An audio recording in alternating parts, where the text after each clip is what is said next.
సప్తమోక్ష పట్టణాలలో ఒకటైన హరిద్వార్లో అన్నదానం చేస్తే ఎంతో పుణ్యం. ఈ దేవభూమిలో అన్నదానం చేయండి. వీటీవీ ప్రేక్షకులకు నమస్కారం. ఈరోజు మన స్టూడియోకి సురేష్ కొచ్చాటిల్ గారు సీనియర్ జర్నలిస్ట్ వచ్చినారు. సార్ నమస్కారం. సార్ నమస్కారం సార్. ఈరోజు ధర్మస్థల్ ఇష్యూ గత 1.5 నెలల నుంచి భారతదేశంలో నేషనల్ వైడ్ ఒక పెద్ద ఇష్యూ అయింది. ఇది ట్రోల్ అవ్వడం, సోషల్ మీడియాలో, లోకల్ మీడియాలో అందరినీ ఒక కుదిపేసింది. ఇది ఎక్కడి నుంచి అసలు మొదలైంది, అసలు ఏమైంది, ఇప్పుడు ఎక్కడి వరకు వచ్చి ఆగింది, ఈ విషయాలన్నీ మనం సార్తో అడిగి తెలుసుకుందాం. ధర్మస్థల అనే మంజునాథ క్షేత్రం, అక్కడ శివ్ భగవాన్ మెయిన్ డీటీ అన్నమాట మంజునాథ.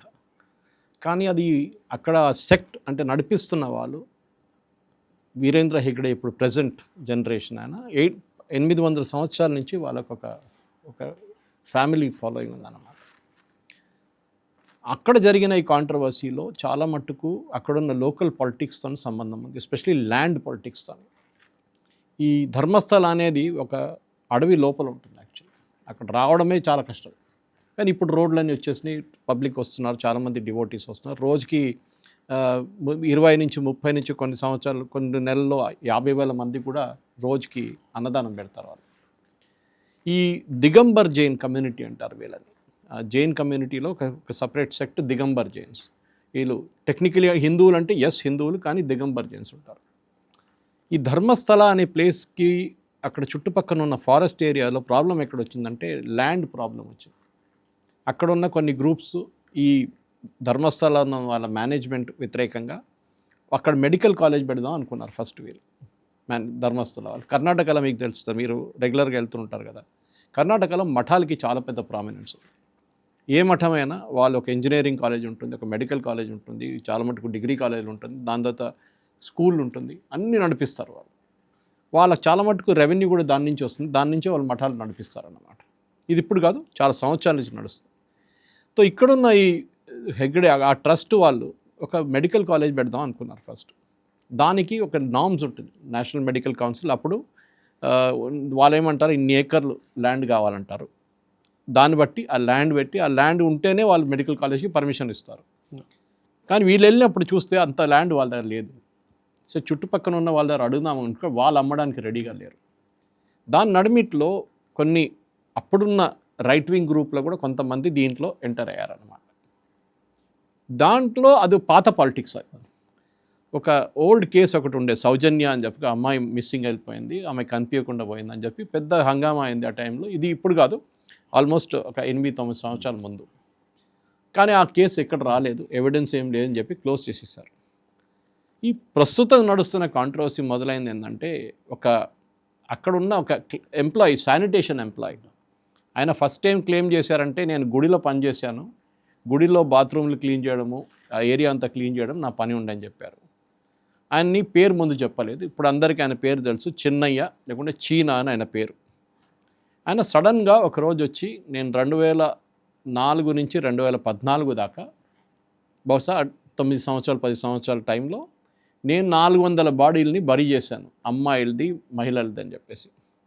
వాళ్ళని రేప్ చేశారు, కొంతమందిని చంపేసిన తర్వాత నన్ను అది బాడీస్ అన్ని బరీ చేయమన్నారు. 17 చోట్ల చేశానని చెప్పాడు. వస్తూ ఆయన చేతిలో ఒక స్కెలిటన్ కూడా తీసుకొచ్చాడు, ఒక హెడ్ స్కెలిటన్ది హెడ్ తీసుకొచ్చాడు. అది తీసుకొచ్చి, నేను ఇది ఇంకో బాడీ ఇది అని చెప్పి పోలీస్కి ఇచ్చారు. దాంతోపాటు కొన్ని బోన్ ఫ్రాగ్మెంట్స్ కూడా ఇచ్చారనమాట. సో పోలీసు వాళ్ళు ఏం చేశారు, అది టెస్ట్కి పంపించేశారు. ఎట్లయినా దానికన్నా ముందు ఒక ఎఫ్ఐఆర్ రిజిస్టర్ చేశారు. ఈయన చెప్పిన ఆరోపణల మీద ఒక ఎఫ్ఐఆర్ రిజిస్టర్ చేసి ఇన్వెస్టిగేషన్ మొదలుపెట్టారు, తవ్వడం మొదలుపెట్టారు. అక్కడ ఇక్కడ ఏం చూపించిన ప్లేస్లన్నీ జేసీబీ పెట్టుకొని తవ్వారనమాట. 10 ఫీట్లు 20 ఫీట్ దాకా వెళ్ళారు కొంచెం కొన్ని కేసెస్లో, కానీ ఏం దొరకలేదు. ఒక్క చోటు నుంచే ఒక బాడీది ఒక పార్ట్ దొరికింది, అది కూడా ఒక సారీ దాంతో ఉంది. సో వీళ్ళేమనుకున్నారు, ఒక మహిళది అనుకున్నారు. తర్వాత తెలిసింది ఏంటంటే, అక్కడ కొన్ని సంవత్సరాల ముందు ఒక ఆయన చెట్టు మీద సూసైడ్ చేసుకున్నాడు, ఒక సారీ వేసుకొని సూసైడ్ చేసుకున్నాడు గలాకి. సో పోలీసు వాళ్ళు వచ్చి ఆటోస్పీ చేసి అప్పుడు పంచనామా అంతా చేసిన తర్వాత సారీ గోసేసిన తర్వాత అట్లనే డైరెక్ట్ బాడీ కింద పడిపోతే అక్కడ తవ్వి అక్కడే పడేశారు. ఈ విలేజెస్లో మీకు తెలుసు సార్, చాలా మటుకు ఆ టైంలో 15 సంవత్సరాల ముందు 10 సంవత్సరాల ముందు బరియల్ గ్రౌండ్స్ లేకుండే కరెక్ట్గా. క్రిమేషన్ గ్రౌండ్స్ లేకుండే. సో ఎక్కడ కావాలంటే అక్కడ చేసేస్తారు. ఇంకోటి ధర్మస్థల అని చెప్పే ప్లేసు వర్షం చాలా విపరీతంగా పడుతుంది అక్కడ. మాన్సూన్ అంటే చాలా హెవీ ఉంటుంది. దాని కాకుండా పక్కన నేత్రావతి రివర్ ఒకటి ఉంది. చాలామంది ఏం చేస్తారంటే ఇప్పుడు కేరళలో కూడా మీరు చూడండి, వాళ్ళు వాళ్ళ అంత్యక్రియల కోసం రివర్ పక్కన వచ్చి చేస్తారు. వాళ్ళు బాడీ బరీ చేయడం కాదు, క్రిమేట్ చేసిన తర్వాత యాషెస్ పడేయడం. మన దగ్గర కూడా ఇటువైపు వెళ్తారు, హిందూ సాంప్రదాయం ప్రకారం మన డీచ్పల్లి వైపు వెళ్ళి అక్కడ చేస్తారు వాళ్ళు. ఇక్కడ బాసరా వైపు వెళ్తారు కొంతమంది గోదావరిలు చేయడానికి. సో ఈ ప్రొసీజర్లో ఈయన చెప్పిన దాని ప్రకారం ఇన్వెస్టిగేషన్ తవ్వడం మొదలు పెడితే ఏం దొరకలేదు. అప్పుడు దాకా ఈయన ఫస్ట్ తీసుకొచ్చిన స్కెలిటన్ది టెస్ట్ రిజల్ట్ వచ్చేసింది. అదొక ఆడ లేడీది కాదు, ఒక మగ ఆయనది. అది కూడా 30 సంవత్సరాల ముందు చనిపోయిన మనిషిది అని చెప్పి ఫారెన్సిక్ రిపోర్ట్ వచ్చింది. అది కాకుండా ఈ ఎస్ఐటీని ఫామ్ చేశారు అప్పుడు దాకా. ఎందుకంటే అక్కడ పొలిటికల్ ప్రెషర్ చాలా ఎక్కువైపోయింది. మనకు అందరికి తెలుసు, మీకు కూడా తెలుసు, మఠాలకి పొలిటికల్ కనెక్షన్ చాలా పవర్ఫుల్ ఉంటుంది. అక్కడ ఒకటైతే ఒక్కలిగా లింగాయట్స్ 2 కమ్యూనిటీస్ మేజర్గా ఉంటుంది. ముఖ్యమంత్రులు కూడా యూజువలీ వాళ్ళ వైపు నుంచి ఉంటే, ఫస్ట్ టైం ఇప్పుడు కురుబా కమ్యూనిటీ నుంచి సిద్ధరామయ్య గారు ఉన్నారు, which is a backward class community, BC. కానీ పవర్ ఇప్పుడు కూడా ఒక్కలిగా లేకుండా లింగాయట్స్ వాళ్ళ నడిమిట్లోనే అక్కడిక్కడ తిరుగుతుంది. అది కాకుండా మిగతా చిన్న చిన్న క్యాస్ట్ ఉన్నారు. అండ్ ఒక్కరిగా లింగాయట్స్ ఒక్కొక్కసారి చెప్తారు మేము హిందువులు కాదని కూడా చెప్తారు వాళ్ళ లాజిక్ అది. సో ఈ ఫారెన్సిక్ వాళ్ళు ఏం చేశారంటే ఈ కొన్ని బాడీస్ మణిపాల్ మెడికల్ కాలేజ్ కానీ మిగతా చోట్ల కానీ కొన్ని అన్క్లెయిమ్డ్ బాడీస్ని పోస్ట్మార్టం చేసిన డాక్టర్స్ని క్విజ్ చేశారు, వాళ్ళు క్వశ్చన్ చేశారు. వాళ్ళ దగ్గర నుంచి డాక్యుమెంట్స్ తీసుకున్నారు, ఎక్కడ బరీ చేశారు కనుక్కున్నారు. అది ఎట్లా జరిగిందని పోలీస్ స్టేషన్లో ఎన్ని రిపోర్ట్స్ వచ్చి చూస్తారు. ఆ టైంలో ధర్మస్థలాలో పోలీస్ స్టేషన్ లేకుండే. ధర్మస్థలా నుంచి 10 కిలోమీటర్ దూరం బెల్తంగహాడి అనే ఒక ప్లేస్ ఉంది, అక్కడ పోలీస్ స్టేషన్ ఉంది. అక్కడ కేసు రిజిస్టర్ అవుతుంది. కానీ ఇంతమంది అమ్మాయిలు కనిపించకపోతే కూడా ఒక్క కేసు కూడా రాలేదు, మిస్సింగ్. ఆ పాత సౌజన్య కేసు ఒకటి చెప్పాను చూడండి, అదొకటే ఉండే అనమాట. దాని తర్వాత ఒక ఆమె వచ్చి, ఒక సుజాత భట్ అనే ఒక ఆమె వచ్చి, మా కూతురు అనన్య భట్ కనిపించకుండా పోయింది, ఆమె ధర్మస్థలాలో ఉండే, ఆమె మెడికల్ కాలేజ్ స్టూడెంట్ ఉంటే మణిపాల్ యూనివర్సిటీలో, ఒకరోజు ధర్మస్థలాకి వచ్చింది, దాని తర్వాత కనిపించకుండా పోయిందని చెప్పి మళ్ళీ పోలీసు వాళ్ళకి ఇంకో పెద్ద తలకాయ నొప్పి ఇప్పుడు అది. సో వాళ్ళు ఏం చేశారంటే మళ్ళీ ఇన్వెస్టిగేషన్ మొదలుపెట్టారు ఆ యాంగిల్ నుంచి, మిస్సింగ్ కేసు కింద.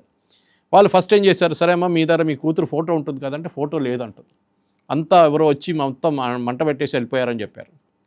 సరే ఆమె చదివింది ఎక్కడ, ఏ స్కూల్ అని అడిగితే ఆమె స్కూల్ పేరు ఆమెకు తెలియదు, ఏ కాలేజీలో చదువుతా అది కూడా తెలియదు. సరే మణిపాల్లో చదివింది కదా అక్కడికి వెళ్దామని చెప్పి పోలీసులు అక్కడికి వెళ్ళారు, మణిపాల్ యూనివర్సిటీకి వెళ్ళి మెడికల్ కాలేజ్ చెక్ చేశారు. ఇట్లా ఎవరైనా అమ్మాయి లాస్ట్ 10 సంవత్సరాలు మీ దగ్గర చదివారంటే అనన్య భట్ అనే ఒక అమ్మాయి రాలేదు మా దగ్గర, no body is come.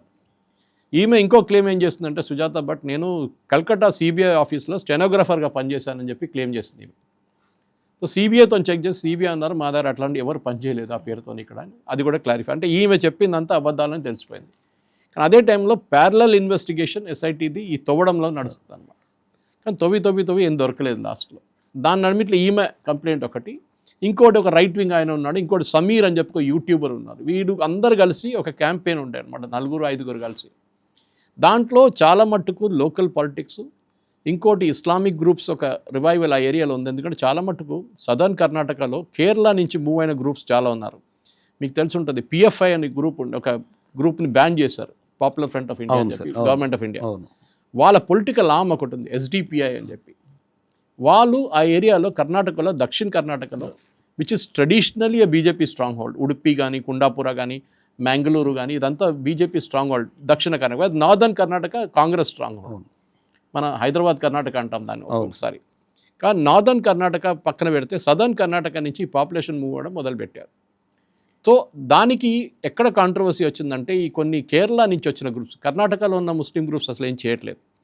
Kerala నుంచి వచ్చిన కొన్ని ముస్లిం గ్రూప్స్ ఏం చేశారు, యాక్షన్ కమిటీ ఫామ్ చేశారు. అంటే అమ్మాయిలు మిస్సింగ్ వెళ్ళిపోయారు, మా దగ్గర నుంచి కూడా 5,000 మంది అమ్మాయిలు కనిపించలేదు కేరళ నుంచి అని చెప్పి పెద్ద కథ పెట్టేసి వాళ్ళు క్లెయిమ్ చేశారు. క్లెయిమ్స్ కౌంటర్ క్లెయిమ్స్ వీటిలో పోలీస్ ఇన్వెస్టిగేషన్ చేసుకుంటూ పోతే పోలీస్కి ఏం తెలిసిందంటే దీంట్లో ఎక్కడ కనెక్షన్ ఏం రావట్లేదు. సరే అని చెప్పి ఈయనని ఇప్పుడు క్వశ్చన్ చేయడం మొదలుపెట్టారు, ఈ చిన్నయ్య అని. ఇది ముందు చేయాలండి యాక్చువల్గా నా క్వశ్చన్ కూడా ఏంటంటే సార్, చిన్నయ్య అనే బ్యాక్గ్రౌండ్ వెరిఫై చేసి అసలు అతను ఏంటి, ఈ ఇంత పెద్ద ఇష్యూని తీసుకొచ్చే అంత బ్యాక్గ్రౌండ్ ఉందా లేదా, దాంట్లో వాస్తవం ఎంత అని తెలుసుకోకుండా దాన్ని ఇంత పెద్ద చేయడం అది కరెక్ట్ అంటారా? అది ఎక్కడ దానికోసం డికే శివకుమార్ గారు ఇన్వెస్టిగేషన్ ఎక్కడ వెళ్ళట్లేదని తెలిసినప్పుడు లోకల్ పోలీస్లో ఆయన అక్కడి నుంచి మార్చి ఒక ఏడీజీపీ లెవెల్లో ఒక ఎస్ఐటి టీంని ఫామ్ చేశారు. డిఐజీ ఉన్నారు, డిఐజీ నుంచి మిగతా ఏసీపీస్ ఉన్నారు, ఆ ఏరియాలో అంతా ఉన్న వాళ్ళతో ఒక ఎస్ఐటి ఫామ్ చేశారు. ఎస్ఐటి వచ్చిన తర్వాతనే సైంటిఫిక్లీ ఇన్వెస్టిగేషన్ స్టార్ట్ అయింది. యాక్చువల్లీ ఈ బాడీ ఒక స్కెలిటన్ దొరికింది, అది అనలైజ్ చేయడము, ఒక బాడీ సారీతో దొరికిందని చెప్పి చూడండి, అది అనలైజ్ చేయడము, అది కూడా మేల్ మెంబర్ అని తెలిసింది చాలా మటుకు. తో అప్పుడు పోలీస్ తెలిసింది ఈయన చెప్పేటంటే నిజం కాదు కదా, ఇన్ని బాడీలు దొరకాలండి, ఒక్క బాడీ కూడా దొరకట్లేదు అని చెప్పి ఈయన క్వశ్చన్ చేయడం మొదలుపెట్టారు. నువ్వు ఎక్కడి నుంచి వచ్చావు, నువ్వు ఈ లాస్ట్ 10 సంవత్సరాలు ఎక్కడి నుంచి 2014లో వెళ్ళిపోయావు, నువ్వేం చెప్పావు, స్టేట్మెంట్ ఏమి ఇచ్చారు మీరు అప్పుడు, నాకు భయం ఉంది, వీళ్ళకి తెలిస్తే నన్ను చంపేస్తారని చెప్పి నేను వెళ్ళిపోయాను, అక్కడి నుంచి పారిపోయానని చెప్తున్నాడు. సో 10 సంవత్సరాల తర్వాత ఎందుకు వచ్చావు, 5 సంవత్సరాల తర్వాత రావచ్చు కదా ఈ స్టోరీతో, ఇప్పుడు ఎందుకు వచ్చావు అని అడిగారు. ఆన్సర్ లేదు దానికి. తర్వాత ఈయన బ్యాక్గ్రౌండ్ ఇన్వెస్టిగేట్ చేస్తే ఈయన సత్యమంగళం ఫారెస్ట్ అని మీరు వినుంటారు, వీరప్పన్ టెరిటరీలో ఒక శ్రీలంక నుంచి ఎల్టీటీ కొంతమందికి గవర్నమెంట్ ఆఫ్ ఇండియా ఆఫీషియల్గా ఒక క్యాంప్ సెటప్ చేశారు, సరెండర్ చేసిన ఎల్టీటీ వాళ్ళు. ఆ క్యాంప్లో ఈయన ఉంటున్నారు. పోలీసు వాళ్ళకి ఆయనతో పాటు ఒక క్రిస్టియన్ ప్రీస్ట్ పాస్టర్ ఆరోగ్య స్వామి అని చెప్పి ఈయనతో ఉన్నాడు. ఆయన ఇంట్లో ఈయన ఉంటున్నాడు, ఈ చిన్నయ్య ఇంట్లో ఆరోగ్య స్వామి ఉంటున్నాడు. ఇదంతా ఇన్వెస్టిగేషన్ ఏజెన్సీస్ ఎప్పుడు చెప్పలేదు స్టార్టింగ్లో. నేను కర్ణాటక నుంచే, నేను ఇక్కడే ఉంటాను పక్కనే అని చెప్పారు. కానీ ఈ బ్యాక్గ్రౌండ్ ఎల్టీటీ బ్యాక్గ్రౌండ్ ఒకటి, ఎల్టీటీతో సంబంధం ఉందో లేదో తెలియదు, ఆ కాలనీలో ఉంటున్నాడు అంతే. కానీ ఈ ఆరోగ్య స్వామితో ఉన్న కనెక్షన్, ఆరోగ్య స్వామిని కనెక్షన్ చేస్తే ఆయన ఇంకో స్టోరీ చెప్తున్నారు. ఇదంతా చేసిన తర్వాత ఈయన వైఫ్, ఈ చిన్నయ్య వైఫ్, ఆమె డివోర్స్ చేసి వెళ్ళిపోయింది ఆమె ఈయన బిహేవియర్తో, ఇప్పుడు కాదు చాలా సంవత్సరాల ముందు. ఆమె వచ్చే ఇన్వెస్టిగేషన్ ఎస్ఐటీకి ఏం చెప్పారంటే, సార్ ఈయన చెప్పేది అంతా అబద్ధమే, ఈయన ఇట్లా చేసి నేను ఈయన ఇడిచేసి వెళ్ళిపోయాను, ఈయన అసలు ఏం బిలీవ్ చేయకండి అని చెప్పారు. అదే టైంలో అనన్య భట్ వాళ్ళ మదర్ని క్వశ్చన్ చేశారు. ఇప్పుడు సుజాత భట్, మీరు చెప్పింది ఏమి కనిపించట్లేదు ఎవిడెన్స్ ఎక్కడ, మిమ్మల్ని ఎవరు చెప్పారంటే ఆమె లాస్ట్లో ఆమె బ్రేక్ డౌన్ అయిపోయి, పోలీసు వాళ్ళు మీకు తెలుసు కదా ఎట్లా క్వశ్చన్ చేస్తారు, 3rd డిగ్రీ యూజ్ చేయలేదు కానీ కన్సిస్టెంట్గా ఒకటే ప్రశ్న 10 సార్లు అడుగుతారు వాళ్ళు. ఏడవడం మొదలుపెట్టి నన్ను కొంతమంది కలిసి ఇట్లా ఆరోపణ చేయమని చెప్పారు అని చెప్పి. ఆమెకి మీద ఏముండే అంటే, ఆమె ఉన్నది ఒక అక్కడి నుంచి ఒక 50-60 కిలోమీటర్ దూరం శివమోగా దగ్గర ఉండే ఆమె. ఫస్ట్ అక్కడి నుంచి మారి దగ్గరకు వచ్చింది ఆమె. ఆ ఏరియాలో ఆమె ఈ కుక్కల కోసం ఈ స్ట్రే డాగ్స్ ఫీడ్ చేయడం అంతా ఆమె పెద్ద ఇది ఉండే, పిల్లలు లేరు నాకు అని చెప్పి చేసి, ఇదే ఆమె మాకు అమ్మాయి ఉందని చెప్పింది. సో ఓకే, సో అది ఇన్వెస్టిగేట్ చేసినట్టు పోలీసు వాళ్ళకి ఏమొచ్చిందంటే, అక్కడ ఈమె లోన్లు తీసుకున్నారు. ఇది కోఆపరేటివ్ సొసైటీ ఉంటుంది చూడండి మహిళలది, దానికి లోన్ తీసుకున్నారు వాళ్ళ పేరు మీద, మహిళా సంఘం, కానీ లోన్ కట్టలేదు. మహిళా సంఘాలకు తెలియదు లోన్ తీసుకున్నారని కూడా, వాళ్ళ సంతకం తీసుకొని లోన్ తీసుకుంది ఈమె. తో బహుశా ధర్మస్థాకి వెళ్ళి ఉంటుంది, వాళ్ళ దగ్గర డబ్బులు అడిగి ఉంటుంది, వాళ్ళు డబ్బులు ఇవ్వలేదు, సరే నేను చూసుకుంటారా నేనని చెప్పేసి ఇట్లాంటి కథలు చెప్పింది.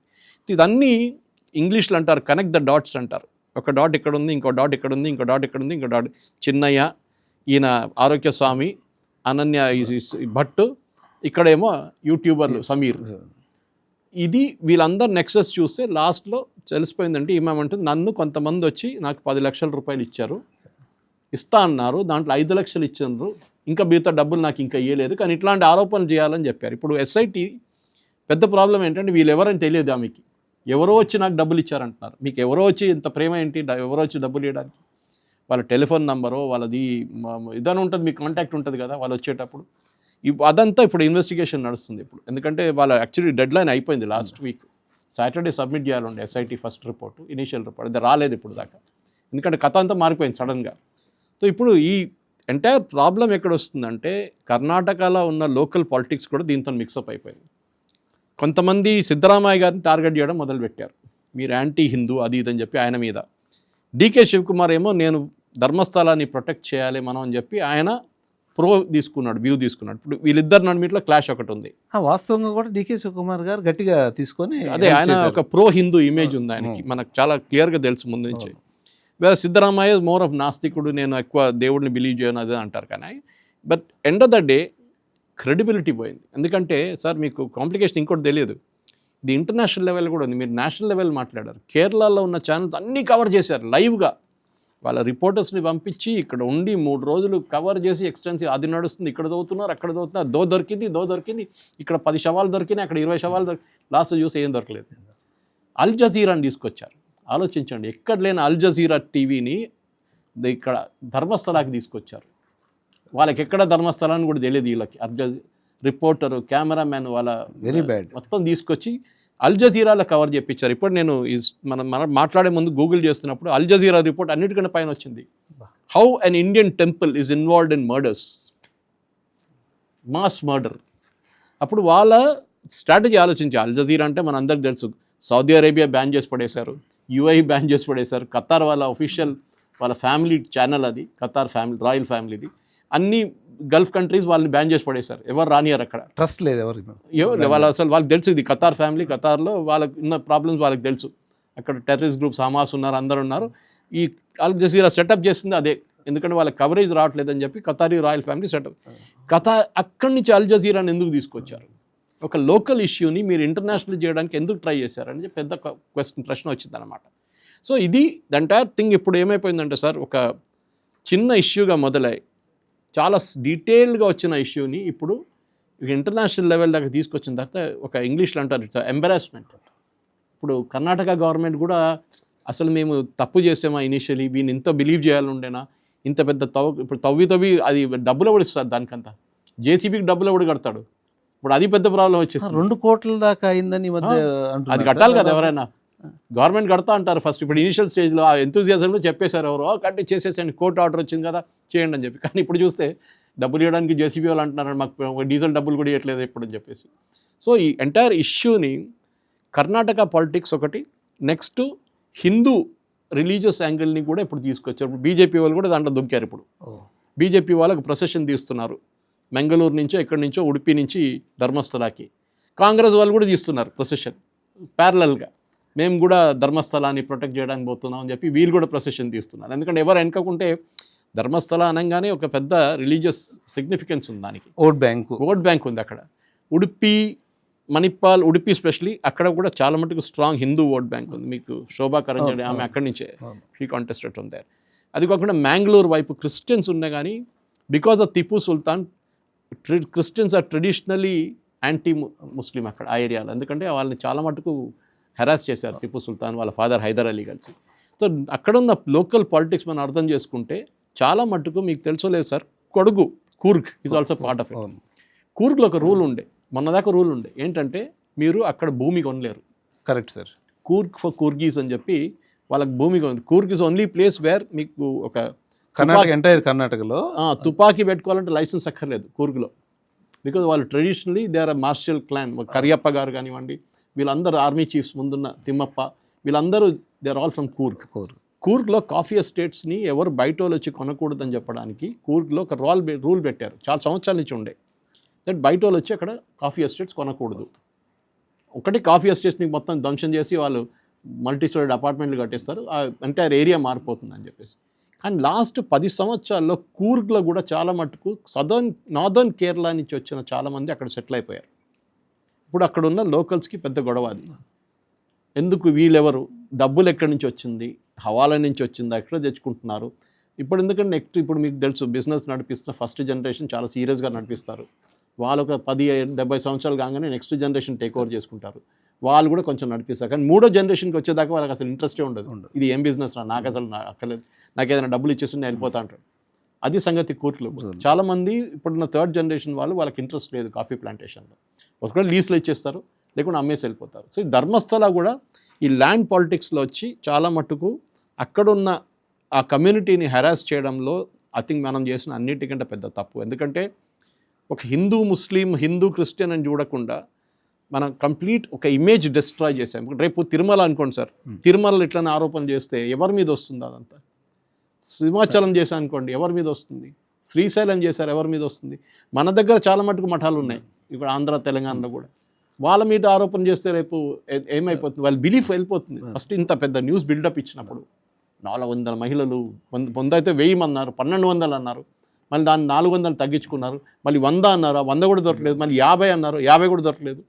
సో ఇమేజ్ కంప్లీట్గా దానికోసం వీరేంద్ర హెగ్డే గారిని మెచ్చుకోవాలి. ఆయన ఇన్ని రోజులు దీని గురించి ఏం మాట్లాడలేదు, ఇప్పుడు మాట్లాడుతున్నారు. Because is a Rajya Sabha member and all that things are there అన్నమాట. సో ఒక పాలిటిక్స్ కాకుండా నామినేటెడ్ మెంబర్గా ఆయన కూడా he kept is cool. Possibly legal advice ఇచ్చి ఉంటారు, మీరు ఎక్కువ మాట్లాడకండి, ఇది ఎంత క్వైట్గా ఉంటే అంత బాగుంటుంది, సీన్ క్లియర్ అయినాక మీరు మాట్లాడండి అని చెప్పి. ఇప్పుడు అందరు దిగారు. కర్ణాటకలో it has become a big hot potato. మనం ఇక్కడ కూర్చొని ఆంధ్ర తెలంగాణలో దాని గురించి ఎక్కువ అంటే వస్తుంది అనుకోండి డిబేట్లు, కానీ కర్ణాటకలో ఉన్న పాలిటిక్స్, మీరు లోకల్ కర్ణాటకలో ఇన్వాల్వ్ ఉన్నారని మీకు కూడా తెలిసి ఉంటుంది, అక్కడ చాలా మట్టుకు ఇది చాలా పెద్ద ఇష్యూ అయిపోయింది. దీన్ని ఎట్లా హ్యాండిల్ చేస్తారో సిద్ధరామయ్య గారు, డికే శివకుమార్ గారు కలిసి that lot we seen in the days to come అనమాట. ఇంకా వచ్చే రోజుల్లో ఇది ఎట్లా మలుపు తిరుగుతుంది. ఇప్పుడు ఆయన అరెస్ట్ చేశారు, చిన్నయ్య అని చెప్పి ఆయన అరెస్ట్ చేశారు.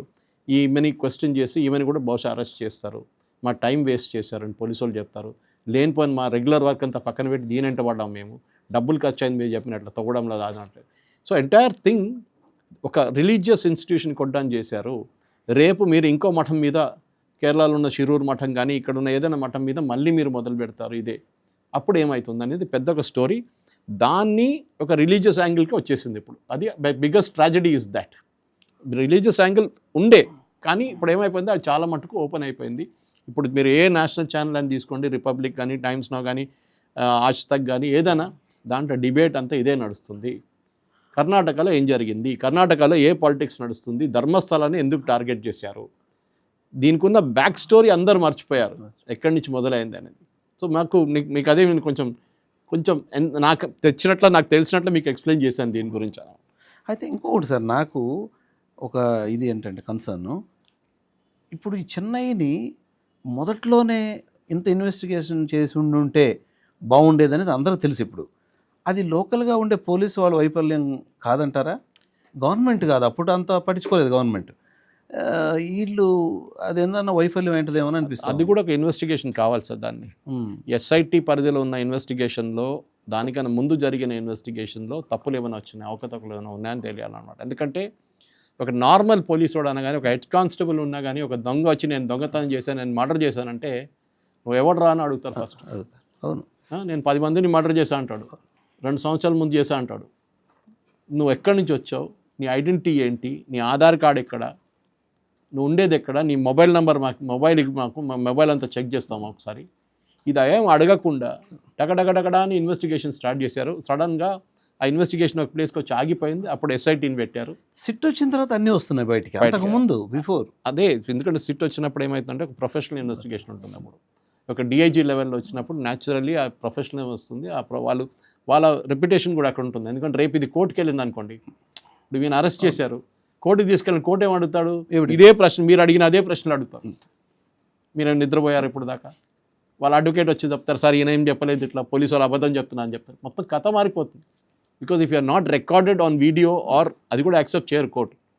మీరు ఆయన కన్ఫెక్షన్ మీరు రికార్డ్ చేశారా, ఇన్ రైటింగ్ తీసుకున్నారా, ఇవన్నీ రేపు రాబోతుంది. ఎందుకంటే ఆయన ఒక స్మార్ట్ ఈయనకి అఫిడవిట్ ఫైల్ చేశారు సార్. అది ఆలోచించండి. ఈయన ఫస్ట్ టైం వచ్చినప్పుడు మీరు అడిగినంత ఈజీ కాదు.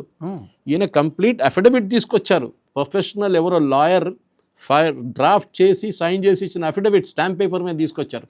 చదువు లేని మనిషి శానిటేషన్ వర్కర్ చేయగలడా సార్? అది అప్పుడే అర్థం కావాలి వాళ్ళకి, బ్యాక్ ఎండ్ ఏదో నడుస్తుంది. అది న్యాచురల్లీ కొన్ని ఫోర్సెస్ ఉండే, ఆ ఫోర్సెస్ ఎవరో అని చెప్పి ఇప్పుడు ఎస్ఐటీ కూడా అదే అంటున్నారు, we are investigating the entire thing. దీని వెనక కుట్ర వెనక చాలామంది ఉన్నారు, వాళ్ళని ఒకరి తర్వాత ఒకటి బయటికి తీస్తాము అంటారు. కానీ ఇప్పుడున్న కర్ణాటక లోకల్ పాలిటిక్స్లో అది ఎంత సాధ్యమవుతుందో లేదో చూడాల్సింది అనమాట. కానీ ఇప్పుడు కొత్తగా డిమాండ్ ఏమొస్తుందంటే the entire investigation has be handed over to NIA అంటున్నారు. ఎందుకంటే ఇంటర్ స్టేట్ మ్యాటర్ అయిపోయింది. ఇది తమిళనాడు ఎవిడెన్స్ ఉంది, సత్యమంగళం, ఇక్కడేమో కర్ణాటక ఉంది. కర్ణాటక పోలీస్ తమిళనాడులో వెళ్ళారు ఒఫీషియల్గా. సో ఇది ఎన్ఐఏకి ఇచ్చేసేయాలి, బికాజ్ ఇంటర్ స్టేట్ ప్రాబ్లమ్ నా. ఇది మేబీ రేపు కేరళ కూడా వెళ్తుంది. సో మీకు ఎన్ఐఏ హస్ టు ఇన్వెస్టిగేట్ అని చెప్పి కొత్త డిమాండ్ పెట్టారు. ఇప్పుడు అది చూడాల్సింది, అది అంగీకరిస్తారా లేదా గవర్నమెంట్, కర్ణాటక గవర్నమెంట్ ఎన్ఐఏకి హ్యాండ్ ఓవర్ చేస్తారా లేదా అని తెలియదు. ఎందుకంటే ఎన్ఐఏ ఇన్వెస్టిగేట్ చేయడానికి పర్మిషన్ అక్కర్లేదు, కోర్టు నుంచి ఒక ఆర్డర్ చాలు వాళ్ళకి, ఇన్వెస్టిగేట్ చేయండి అని చెప్పేసి వాళ్ళు చేయొచ్చు. అది కాక ఇంటర్నేషనల్లో మీకు మీడియా కూడా వచ్చిందంటే, ఇంటర్నేషనల్లో ఏదన్నా కుట్ర కూడా ఉందా ఆ కోణంలో కూడా? ఎందుకంటే దీంట్లో భట్కల్ అనే ఒక ఏరియా మీకు గుర్తుంటుంది సార్, కుండాపూర్. మీకు జాగ్రఫీ తెలిసి కోస్టల్ టౌన్. మనం మ్యాంగళూరు నుంచి గోవాకి వెళ్తున్న రూట్లో ఫస్ట్ మ్యాంగళూరు, దాని తర్వాత ఉడిపి కొంచెం లోపలికి ఉంటుంది, దాని మురుదేశ్వర్, కొండాపుర, గోకర్ణ, దాని తర్వాత గోవా. అవును, దాని నడిమిట్లో ఒక చాలా ఇంపార్టెంట్ సిటీ మర్చిపోయాం, టౌన్ మర్చిపోయాం, భట్కల్. భట్కల్ అనే పేరులో ఇద్దరు టెర్రరిస్ట్ భట్కల్ బ్రదర్స్ పాకిస్తాన్లో ఉన్నారు ఇప్పుడు. వాళ్ళు మన పార్లమెంట్ మీద దాడి చేసిన దాంట్లో వాళ్ళు మెయిన్, బాంబే బ్లాస్ట్ చేసిన దాంట్లో వాళ్ళు మెయిన్. బ్లాస్ట్ బాంబే అటాక్ కాదు, బాంబే బ్లాస్ట్ జరిగింది ట్రైన్స్లో. ఈ భట్కల్ బ్రదర్స్ ఐఎస్ఐ ప్రొటెక్షన్లో పాకిస్తాన్లో ఉన్నారు. మీరు ఆ ట్రావెల్ చేస్తున్నప్పుడు కూడా మీరు భట్కల్కి వెళ్తే భట్కల్ లోపల వెళ్ళంగానే అక్కడ పోలీసులు ఉంటారు. ఇప్పుడు కూడా మిమ్మల్ని ప్రశ్నిస్తారు, మీరు ఎక్కడి నుంచి వచ్చారు, ఏం చేస్తున్నారని చెప్పి. వాళ్ళు అక్కడ ఉన్న అందరు నిఘాలో ఉన్నారు. వీళ్ళు దాంట్లో చాలామంది గాయమైపోయారు. అక్కడి నుంచి 10-20 మంది కనిపించలేదు. ఇప్పుడు కూడా పాకిస్తాన్లో ఉన్నారు బహుశా వాళ్ళందరూ. సో ఈ భట్కల్ కూడా ఏరియా కూడా నొటోరియస్ అన్నమాట. సో అక్కడి నుంచి ఏదైనా వచ్చిందా, ఐఎస్ఐ వాళ్ళు ఏదైనా చేపించారా, వాళ్ళు ఏమైనా ఫండింగ్ ఇచ్చారా అంటే అది ఇంకొక క్వశ్చన్ ఉంటుంది. ఇది ఇన్వెస్టిగేట్ చేయాలంటే నా అంచనా ప్రకారం I think it should be just handed over to ఎన్ఐఏకి. మీరు ఇచ్చేసేయండి, మీరు చేసుకోండి. కానీ చాలా మట్టుకు ఎవిడెన్స్ ఓన్లీ హియర్సే ఎవిడెన్స్ అంటాం. మనం మీరు లాయర్ చేశారు, మీకు తెలుసు, హియర్సే. ఆయన చెప్పారు నేను విన్నాను, వీళ్ళు చెప్పారు నేను విన్నాను. ఇప్పుడు మన హైదరాబాద్లో అంటాడు, అరే ఉస్మానియాకే పాస్ 100 లోగ్ మరిగే అంటాడు. మన కర్ఫ్యూ టైంలో నాకు ఇప్పుడు కూడా గుర్తుంది, ఎన్టీ రామారావు గారు ఉన్నప్పుడు ఆ టైంలో కర్ఫ్యూ ఉండే గణేష్ చతుర్థి తర్వాత. నేను అక్కడ మీడియాలో ఉన్నగా అక్కడ వెళ్ళంగానే ఎక్కడ రా అని అడిగితే, అరే సార్ 50 లోగ్ మరిగే అంటాడు. ఇద్దరు రే అంటే ఓ మార్చరీ దిక్కురానా అంటాడు. అరే మార్చరీ లోపల డెడ్ బాడీ ఉంటుందిరా నాయన, నువ్వేం చెప్తున్నా నాకు. ఇది ఇట్లా ఒక ఊహాగాలను ఉంటాయి మన. ఎందుకంటే హైదరాబాద్ అంటారు ఇప్పుడు చీలుడి భైంసుడి అంటారు. మన దగ్గర రూమర్స్ చాలా ఉంటుంది. ఈ రూమర్స్లోనే ఈ కేసు మొత్తం మొదలైంది. కానీ దీని బ్యాక్గ్రౌండ్ ఇన్వెస్టిగేషన్ కానివ్వండి, దీనికి వెనుక ఉన్న పాలిటిక్స్, అక్కడున్న ల్యాండ్ మాఫియా. ఎందుకంటే ఇది జన్మీలు అంటారు మా దగ్గర కేరళలో, జన్మీలు వీళ్ళందరూ. అంటే ల్యాండ్ మీద కూర్చున్నారు. మన దగ్గర ముందు ల్యాండ్ సీలింగ్ యాక్ట్ వచ్చే ముందు 1000 ఏకర్లు 2000 ఏకర్లు కూర్చున్నారు చాలా మంది ఉన్నారు. ల్యాండ్ సీలింగ్ వచ్చిన తర్వాత కదా అది అంత తగ్గింది చాలా. సో ఇది ల్యాండ్ ఇష్యూ కూడా ఉంది అక్కడ. దెన్ ధర్మస్థల నడిపించే పాలిటిక్స్ కూడా ఉంది. ఓకే, అక్కడ ఆయన వ్యతిరేకంగా చాలా గ్రూప్స్ ఉన్నారు, లోకల్ పాలిటిక్స్. ఇప్పుడు మనం ఏ మఠం తీసుకున్నా కానీ ఒక ప్రో గ్రూప్ ఉంటుంది, ఒక యాంటీ గ్రూప్ ఉంటుంది. దాంట్లో ఎట్లా గుంజాలరా, వీని బయటకు తీస్తే మనం అక్కడ వెళ్ళి కూర్చోవచ్చు కదా, వీళ్ళ దగ్గర 100-5,000 కోట్ల ప్రాపర్టీస్ ఉంది, మనం ఎంజాయ్ చేసుకోవచ్చు అని చెప్పేసి ఆ లోకల్ పాలిటిక్స్ కూడా ఉంటుంది అన్నమాట. ఇవన్నీ కలిపితే కానీ ధర్మస్థల అనే ఒక ఇన్స్టిట్యూషన్ని, ఒక మంజునాథ క్షేత్రంని మీరు డిఫైల్ చేశారు, మీరు దాన్ని మొత్తం ఇన్సల్ట్ చేశారు. అది అక్కడున్న లోకల్స్ కూడా అదే ప్రాబ్లం. అది వాళ్ళదే అంటున్నారు. ఇన్ని రోజులు ఏ ప్రాబ్లం లేకున్న దాన్ని సడన్గా వీళ్ళు ఎట్లా తీసుకొచ్చారో, ఎందుకు తీసుకొచ్చారో దాని మీద ఇన్వెస్టిగేషన్ జరగాల్సిందే. అండ్ ప్రాపర్ ఇన్వెస్టిగేషన్ జరగాలి సార్. ఈ హిందూ మనోభావాలు దెబ్బతిన్నాయి కాబట్టి ఖచ్చితంగా ఇది ఏంటి అసలు బ్యాక్గ్రౌండ్ అనేది తేలాలి. అది తేలాలి. ఎందుకంటే దీని వెనక కుట్ర ఎవరిది ఉంది, సత్తమంగళం నుంచి ఏం మొదలైంది, ఈయన ఇన్ని రోజులు ఎక్కడున్నాడు, ఈయన ఫస్ట్ వచ్చని చెప్పిన దానికి కూడా పోలీసు వాళ్ళు ఈజీగా పట్టుకొచ్చుండు ఆ కేసు. ఈయనేమన్నా నేను ఆ క్షేత్రంలో శానిటేషన్ వర్కర్ అని చెప్పారు. తర్వాత తెలిసింది కాదు, అక్కడ ఉన్న పక్కన ఉన్న పంచాయతీ వాళ్ళు ఈయన్ని నేత్రావతి రివర్ పక్కన క్లీన్ చేయడానికి పెట్టారు. నేత్రావతి రివర్ ఎట్లయితుందంటే సార్, చాలా మట్టుకు సూసైడ్ చేసిన కేసులు ఉంటాయి అక్కడ. ఈయన ఆ బాడీలను చూసుంటాడు, అప్పుడు ఏం చేయాలి, తీసి బరీ చేయాల్సి వస్తుంది. ఆయనకి ఏదో మెంటల్ మేకప్లో వచ్చి ఇదన్నీ కలిసి సడన్గా ఇది నేను కథ చెప్తే బాగుంటుంది కదా అని చెప్పి ఇప్పుడు ఇన్వెస్టిగేట్ ఏం చేయాలంటే ఈయన కూడా ఏమైనా డబ్బులు ఇచ్చారా, ఈయనతోనే ఎవరైనా చేపించారా, ఇదంతా చాలా మటుకు ఇన్వెస్టిగేషన్ రావాల్సింది సార్. అంటే బ్యాక్ ఎండ్లో తనకి ఇచ్చినట్టు 5 లక్షలు ఇచ్చారు, 10 లక్షలు ఒప్పుకున్నారు, డబ్బులు అయితే ఈయనకు కూడా ఏమన్నా ముట్టిందా? డెఫినెట్గా ఉంటుంది. మనీ ట్రయల్ ఉంటుంది ఎట్లయినా, మనీ ట్రయల్ ఎక్కడ పోదు. ఎందుకంటే ఈ టైంలో మీరు క్యాష్ తీసుకున్నా కానీ మీరు క్యాష్ తీసుకొని ఎక్కడైనా పెట్టాలి కదా. బ్యాంక్లో పెడితే కూడా తెలిసిపోతుంది, మీరు ఇంట్లో పెట్టి కూడా తెలిసిపోతుంది చాలా మటుకు. సో ఏ గుంట తీసి గుంటలో పెట్టినా కూడా పోలీసు వాళ్ళు తెలుస్తుంది. కానీ ఇప్పుడు ఎస్ఐటీ ఇప్పుడు దాకా రిపోర్ట్ ఇవ్వలేదు. ఎస్ఐటీ రిపోర్ట్ అందరు ఎదురు చూస్తున్నారు. అది వచ్చిన తర్వాతనే ఒక క్లారిటీ వస్తుంది సార్. తప్పకుండా సార్. మీరు ఈరోజు స్టూడియోలో ఆల్మోస్ట్ ఆల్ ధర్మస్థల ఇష్యూని ఎక్కడ మొదలైంది, ఎలా టర్న్ తిరిగింది, ఎవరెవరి మధ్య ఇష్యూ నడిచింది, మొదటి ఇన్వెస్టిగేషన్ ఎలా జరిగింది, ఇప్పుడు సిట్ తర్వాత ఎలా వచ్చింది, నెక్స్ట్ ఏం జరగబోతుంది, ఇవన్నీ చక్కగా వివరించారు సార్. అంటే ఒక కంక్లూజను నాకు తెలిసి ఇవన్నీ కలిపి ఎన్ఐఏకి ఇస్తే బాగుంటుందేమో, ఇచ్చే పరిస్థితిలో ఉన్నారేమో అని ఒక మీరు ఎక్స్ప్రెస్ చేశారు. మరి దీన్ని అంతటినీ ఒక క్రోడీకరించి మీరు మంచి చక్కగా అనాలిసిస్ చేశారు. మీరు మా స్టూడియోకి వచ్చి వ్యూవర్స్కి అందరికీ దీని గురించి చాలా చక్కగా వివరించిన దానికి మీకు ధన్యవాదాలు sir. Thank you sir. Thank you very much. VTV ప్రేక్షకులు చూస్తున్నారు కదండి, చక్కగా మీరు మొదటి నుంచి చివరి వరకు ఎలా టర్న్ అన్నీ చూస్తున్నారు, వింటున్నారు. మీరు చక్కగా వీటీవీని సబ్స్క్రైబ్ చేసి, లైక్ చేసి, షేర్ చేయండి. మీరు దీని మీద ఏదైనా ఉంటే కామెంట్ కూడా చేయండి. నమస్కారం.